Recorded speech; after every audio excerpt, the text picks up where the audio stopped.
الحمدللہ رب العالمین والصلاة والسلام علی رسولہ الکریم اما بعد قال اللہ تعالی فی القرآن المجید اعوذ باللہ من الشیطان الرجیم انا انزلناہ فی لیلۃ القدر وما ادراک ما لیلۃ القدر لیلۃ القدر خیر من الف شہر تنزل الملائکۃ والروح فیہا بإذن ربہم من کل امر سلام ہی حتی مطلع الفجر رب اشرح لی صدری ویسر لی امری واحلل عقدۃ من لسانی یفقہوا قولی۔ ہم نے اس قرآن کو شب قدر میں نازل کیا ہے، اور تم کیا جانو کہ شب قدر کیا ہے؟ شب قدر 1000 مہینوں سے زیادہ بہتر ہے۔ فرشتے اور روح اس میں اپنے رب کے اذن سے ہر حکم لے کر اترتے ہیں۔ وہ رات سراسر سلامتی ہے طلوع فجر تک۔ محترم حضرات، جس طرح اللہ تعالیٰ نے بعض انسانوں کو دوسروں پر فضیلت بخشی ہے، اسی طرح رمضان المبارک کو سال کے دوسرے مہینوں پر فضیلت عطا کی ہے، اور رمضان المبارک کے آخری عشرے کو خصوصی فضیلت عطا فرمائی، کیونکہ اسی عشرے میں لیلۃ القدر آتی ہے جو 1000 مہینوں کی راتوں سے افضل ہے۔ اور رمضان المبارک کے پہلے عشرے کو رحمت کہا گیا ہے، دوسرے عشرے کو مغفرت کہا گیا ہے، اور تیسرے عشرے کو عتق من النار یعنی جہنم کی آگ سے نجات کہا گیا ہے۔ رمضان المبارک کا آخری عشرہ انتہائی فضیلت اور اہمیت کا حامل ہے۔ اس میں زیادہ سے زیادہ عبادت کی جائے، غریب پروری، خدمت خلق کی جائے، اور اللہ تعالیٰ سے تعلق کو مضبوط کرنے کی کوشش کی جائے، کیونکہ اس عشرے کے بعد یہ مبارک مہینہ ختم ہو جائے۔ حدیث میں آتا ہے کہ جب رمضان المبارک آتا تو رسول اکرم صلی اللہ علیہ وسلم مومنوں کو خطاب فرماتے تھے کہ یہ ماہ مبارک آ چکا ہے، اس کی ایک رات ایسی ہے جو 1000 مہینوں کی راتوں سے افضل ہے۔ جو اس رات سے محروم رہا وہ ساری بھلائیوں سے محروم رہا، اور اس کی بھلائیوں سے بد نصیب ہی محروم رہ سکتا ہے۔ یہ اللہ کے رسول صلی اللہ علیہ وسلم ترغیب دیتے، صحابہ کرام کو بتاتے، اس کی اہمیت اور فضیلت بتاتے کہ اس کی برکتوں سے، اس کی بھلائیوں سے جو محروم رہ گیا تو اس کی تو محرومی کا کوئی ٹھکانہ ہی نہیں، اس کی بد نصیبی کہ اس نے اتنے مبارک مہینے سے کوئی فائدہ نہیں اٹھایا، کوئی استفادہ نہیں کیا۔ اہل ایمان کو عبادت اور آخرت کی تعلیم دینے کے ساتھ رسول اکرم صلی اللہ علیہ وسلم خود بھی قدر کی راتوں میں بہت زیادہ عبادت اور خیرات کا اہتمام فرماتے تھے، اور اپنے اہل خانہ کو بھی اس کا اہتمام کرنے کی تلقین کرتے۔ چنانچہ حضرت عائشہ رضی اللہ تعالیٰ عنہ فرماتی ہیں، بخاری شریف کی یہ حدیث ہے کہ جب رمضان المبارک کا آخری عشرہ آتا تو رسول اللہ صلی اللہ علیہ وسلم ایزار کس لیتے، راتوں کو جاگتے اور اپنے اہل خانہ کو جگاتے، کمر بستہ ہو جاتے۔ لیلۃ القدر کی فضیلت کے سلسلے میں قرآن پاک نے 3 اہم باتوں کی طرف توجہ دلائی۔ ایک تو یہ ہے کہ اس رات میں قرآن پاک نازل کیا گیا، یعنی اللہ تعالیٰ نے انسانوں کو شرف ہم کلامی سے نوازا، یہ اس کی اہمیت ہے کہ اللہ تعالیٰ اس رات میں قرآن نازل کیا گیا، بندوں کو، انسانوں کو شرف ہم کلامی سے نوازا گیا، اور خاص بات یہ ہے کہ اللہ تعالیٰ نے قوموں کی تقدیر قرآن سے وابستہ کر دی اور ان کے عروج و زوال کا پیمانہ قرآن کو بنا دیا ہے۔ اگر یہ قومیں اپنے آپ کو عروج اور ترقی دینا چاہتی ہیں، اپنے آپ کو کامیاب بنانا چاہتی ہیں دنیا اور آخرت میں، تو اس کا پیمانہ قرآن کو بنا دیا گیا، اس کا معیار اور کرائیٹیریا جو ہے وہ قرآن۔ خود اللہ کے رسول صلی اللہ علیہ وسلم کی وہ حدیث کا مفہوم ہے کہ اس کے ذریعے سے اللہ تعالیٰ بہت سی قوموں کو عروج عطا فرمائے گا اور اسی کے ذریعے سے وہ زوال پذیر ہوگی۔ خود علامہ اقبال نے کہا تھا کہ وہ معزز کے زمانے میں مسلمان ہو کر اور تم خوار ہوئے تاریخ کے قرآن ہو، یعنی ہم کو عروج اور ترقی کرنا ہے، آگے بڑھنا ہے، تو دنیا کی دوسری اسکیمیں کتنی ہی انسان اس کی کوششیں کر لے، اس کو آزما کر دیکھ لے، لیکن نہ وہ کامیاب نہیں ہو سکتا بغیر قرآن۔ اس قرآن کو لے کر جو لوگ اٹھے وہی کامیاب ہوئے، آج بھی ہو سکتے ہیں اور آئندہ بھی ہو۔ سبب کچھ اور ہے جسے تو خود سمجھتا ہے،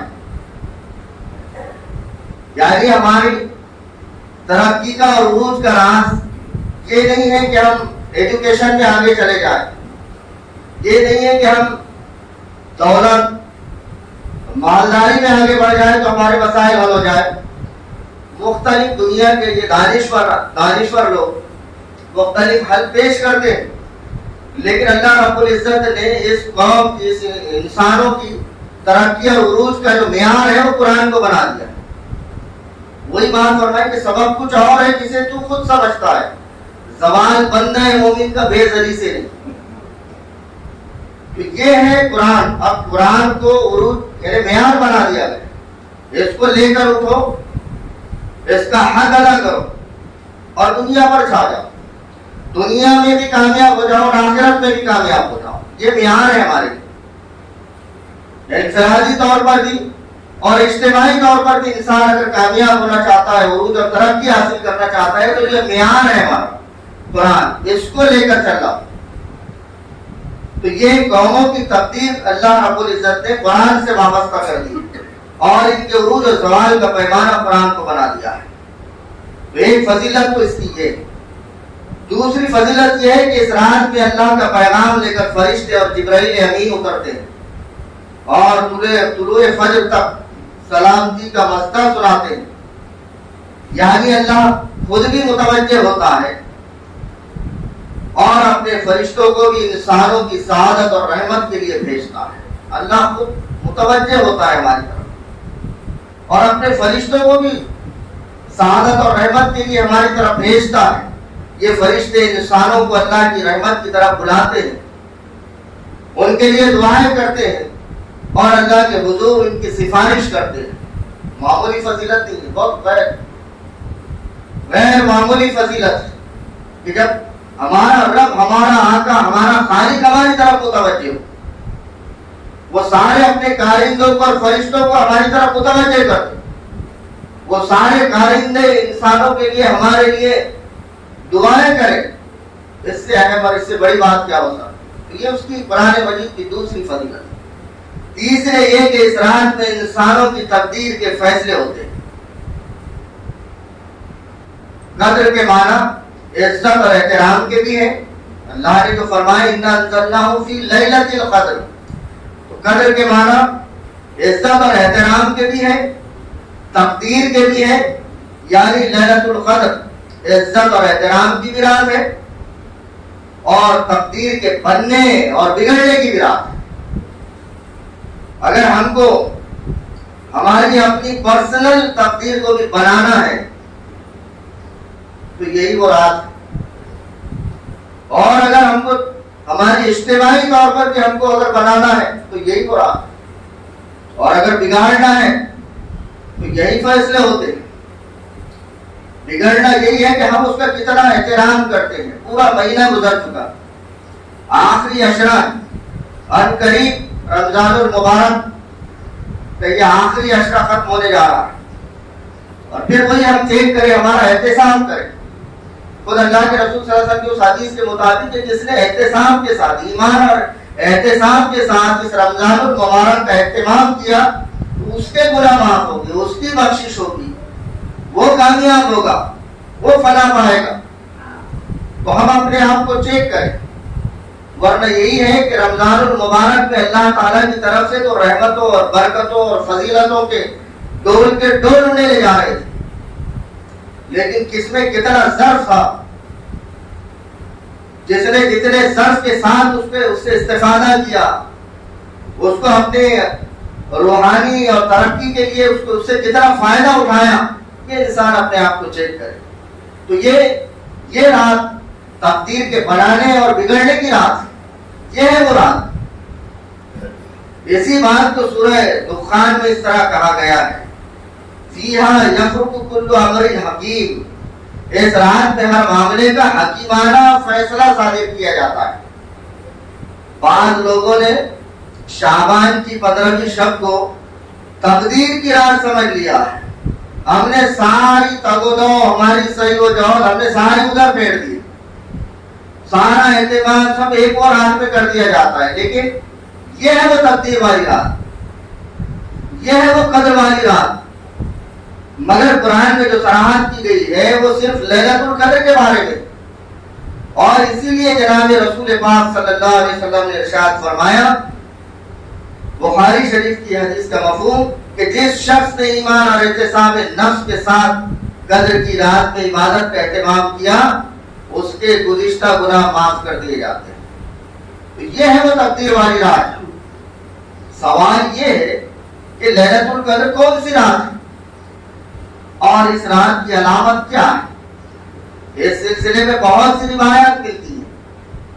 بعض روایات میں 25ویں شب، بعض میں 27ویں شب، بعض میں 29ویں شب بیان کی گئی. بہت سے سلف نے 27ویں شب کو لیلۃ القدر تسلیم کیا ہے، اور آج بھی زیادہ تر لوگ اسی رات میں عبادت کا اہتمام کرتے ہیں. لیکن حضرت عبادہ بن ابن ثابت رضی اللہ تعالیٰ عنہ بیان کرتے ہیں کہ نبی اکرم صلی اللہ علیہ وسلم نے فرمایا، لیلۃ القدر رمضان کی آخری 10 راتوں میں سے طاق رات ہے. 21ویں، 23ویں، 25ویں، 27 یا 29.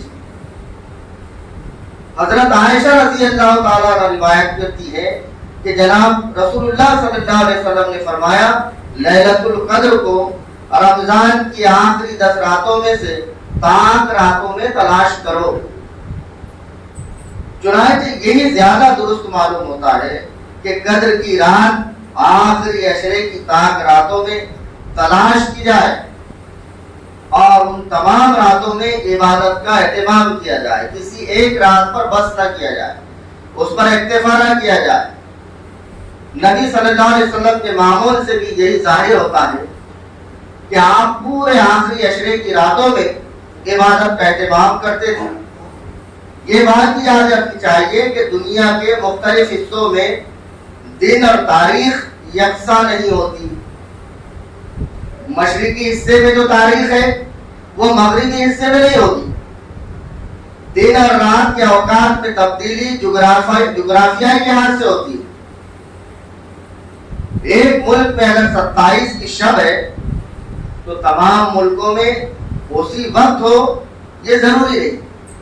اس لحاظ سے بھی حدیث پر عمل کرنا زیادہ صحیح ہے کہ طاق راتوں میں شب قدر کا اہتمام کیا جائے.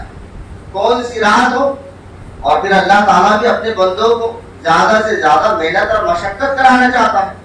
جب اتنی قدر و منزلت والی رات ہے، اتنی اہم رات ہے، تو اتنی آسانی سے کیسے ملے؟ اس کے لیے اتنی کوشش، اتنی جد و جہد کرنی ہوگی، اس کو تلاش کرنا ہوگا، اس کا اہتمام کرنا ہوگا، تب جا کے وہ حاصل ہوگی. تو حدیث کی روشنی میں یہی صحیح ہے کہ آپ اس کو طاق راتوں میں پورے عشرے میں تلاش کریں، وہاں ہم تلاش کریں، وہ حدیث پر عمل ہو. اسی آخری عشرے میں رسول پاک صلی اللہ علیہ وسلم اعتکاف کا اہتمام فرماتے تھے، اور اپنی امت کو بھی ماہ مبارک کے آخری عشرے میں اعتکاف کرنے کا حکم دیا ہے۔ حضرت عائشہ رضی اللہ تعالیٰ روایت کرتی ہے کہ نبی اکرم صلی اللہ علیہ وسلم رمضان کے آخری عشرے میں اعتکاف فرماتے تھے۔ جب آپ کا وصال ہو گیا تو آپ کی ازواج مطہرات اعتکاف کرتی تھی۔ اعتکاف واجب علی الکفایہ، مردوں کے لیے اعتکاف کی جگہ مسجد ہے اور عورتوں کے لیے اعتکاف کی جگہ اس کے گھر کا حجرہ یا کونا ہے۔ اعتکاف کا مقصد مقررہ دنوں تک انسانی تعلقات اور ضروریات سے یکسو ہو کر اللہ کے لیے اپنے آپ کو فارغ کر لینا اور اس کی عبادت میں لگا رہنا، تاکہ نفس کی روحانی تربیت ہو سکے اور اللہ کے لیے یکسو ہونے کا ملکہ پیدا ہو جائے۔ یہ تربیت پورے 10 دن تک اپنے آپ کو اللہ کے چوکھٹ پر دے دینا، بچھا دینا، اپنے آپ کو سرنڈر کر دینا، اسی کے ہو جانا، اس کا قرب حاصل کرنے کی کوشش کرنا، اس کو راضی کرنے کی کوشش کرنا، اپنے آپ کو بالکل یکسو ہو کر دے دینا۔ یہ اعتکاف، اعتکاف کے لیے جہاں یہ ضروری ہے کہ آباد مسجد میں اعتکاف کیا جائے، وہاں یہ بھی ضروری ہے کہ اعتکاف کرنے والا روزے دار ہو۔ یہ نہیں ہو سکتا کہ آدمی روزہ تو نہ رکھے مگر اعتکاف کرے۔ شریعت کا جو مزاج ہے اس مزاج کے حساب سے ہر عمل کی قدر اور ویلیوز ہوتی ہے، اس کی جو ترتیب ہے شریعت نے جو بتایا ہے کہ پہلے کیا ہے، پہلے فرض ہے، واجب ہے، سنت ہے، نفل ہے، مسنون ہے، مستحب ہے، تو ہم فرض کو تو چھوڑ دیں اور نفل کو کریں۔ تو یہ ہے کہ اعتکاف کرنے والا روزے دار ہو۔ یہ نہیں ہو سکتا کہ آدمی روزہ تو نہ رکھے مگر اعتکاف کرے۔ روزے میں رات کے وقت کھانا پینا، زوجین کا جنسی معاملہ کرنا جائز ہے، مگر معتکف کے لیے صرف کھانا پینا درست ہے، مباشرت کرنا درست نہیں۔ اس سے اعتکاف ختم ہو جائے گا۔